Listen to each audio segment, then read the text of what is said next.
அர்ஜுனனின் 4 மனைவிகளில் ஒருவளும் போர் வீராங்கனையும் அர்ஜுனன் தானே மணந்து கொள்ள விரும்பி திருமணம் செய்து கொண்ட அர்ஜுனனின் 3வது மனைவியான சித்ராங்கனாவின் வாழ்க்கை. மகாபாரதம் நடைபெற்ற காலத்தில் இந்தியாவின் ஒரு பகுதியாகவும் தனி ராஜ்யமாகவும் இருந்த மணிப்புரா ராஜ்யத்தின் மன்னனான சித்ரவாகனனுக்கு பிறந்த ஒரே மகள்தான் இந்த சித்ராங்கனா. சித்ரவாகனனின் பரம்பரையில் அவனது முன்னோர்களில் ஒருவராக இருந்த பிரபாஞ்சனா தனக்கு புத்திர பாக்கியம் இல்லாமல் போனதால் சிவபெருமானை நினைத்து கடுமையான யாகங்களை செய்து தனக்கு புத்திர பாக்கியம் கொடுக்க சொல்லி வேண்டினார். பிரபாஞ்சனன் செய்த யாகங்களால் மனம் மகிழ்ந்த சிவபெருமான் நேரில் காட்சி தந்து பிரபாஞ்சனனுக்கு இனி உன் சந்ததியில் அடுத்தடுத்து வரும் ஒவ்வொருவருக்கும் ஒரு குழந்தை வாரிசாக கிடைக்கும் என்று வரம் கொடுத்தார். அவர் அப்படி வரம் கொடுத்ததில் இருந்து சித்ராங்கனாவின் மூதாதையர் ஒவ்வொருவருக்கும் ஒரே ஒரு குழந்தைதான் பிறந்தது. சித்ரவாகனன் பரம்பரையில் அனைவருக்கும் ஒரே ஒரு குழந்தை பிறந்தாலும் எல்லோருக்கும் ஆண் குழந்தையாகத்தான் பிறந்தது. ஆனால் சித்ரவாகனனுக்கு மட்டும் பெண் குழந்தையாக பிறந்தது. தன் வம்சத்தில் பல தலைமுறைகளாக யாருக்கும் பெண் குழந்தை பிறக்காமல் தனக்கு பெண் குழந்தை பிறந்ததால் அந்த குழந்தைக்கு மதுலிகா என்ற மலரை குறிக்கும் விதமாக சமஸ்கிருதத்தில் தன் ஒரே மகளுக்கு சித்ராங்கதா என பெயர் வைத்தார். சித்ராங்கதாவை தவிர்த்து அவருக்கு வேறு வாரிசுகள் இல்லாததால் சித்ரவாகனன் தன் மகளுக்கு போர்க்கலைகளையும் ஆட்சி செய்வதற்கு தேவையான அரசியல் தந்திரங்களையும் சொல்லிக் கொடுத்து வளர்த்தார்.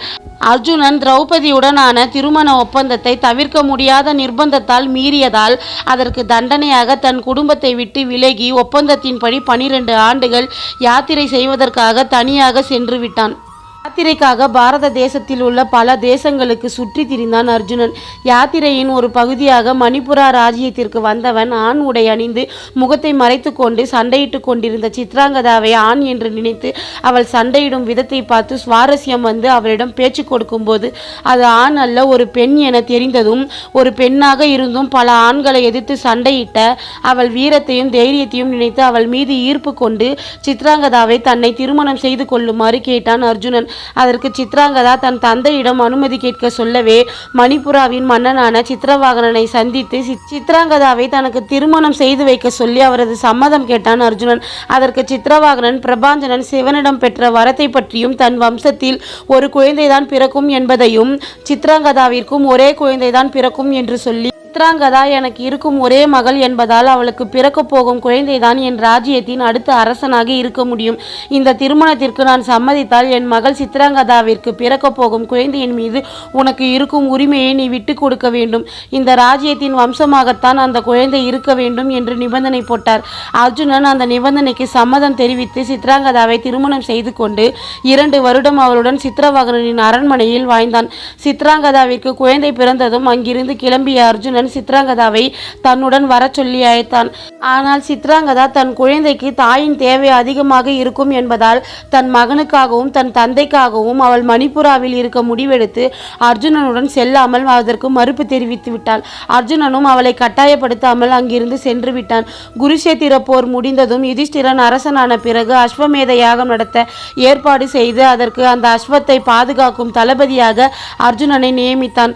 அஸ்வத்தை பின்தொடர்ந்து சென்ற அர்ஜுனன் வசுக்கள் கொடுத்த சாபத்தால் தனக்கும் சித்ராங்கதாவிற்கும் பிறந்த மகனான பாப்ருவாகனனால் கொல்லப்பட்டு மீண்டும் நாகமணியை வைத்து உலுப்பிகாவால் உயிர்ப்பிக்கப்பட்டதும் தன் மனைவிகளான உலுப்பிகாவையும் சித்ராங்கதாவையும் பாப்ருவாகனனுடன் சேர்ந்து அஸ்வமேத யாகத்தில் கலந்து கொள்ள அழைத்தான்.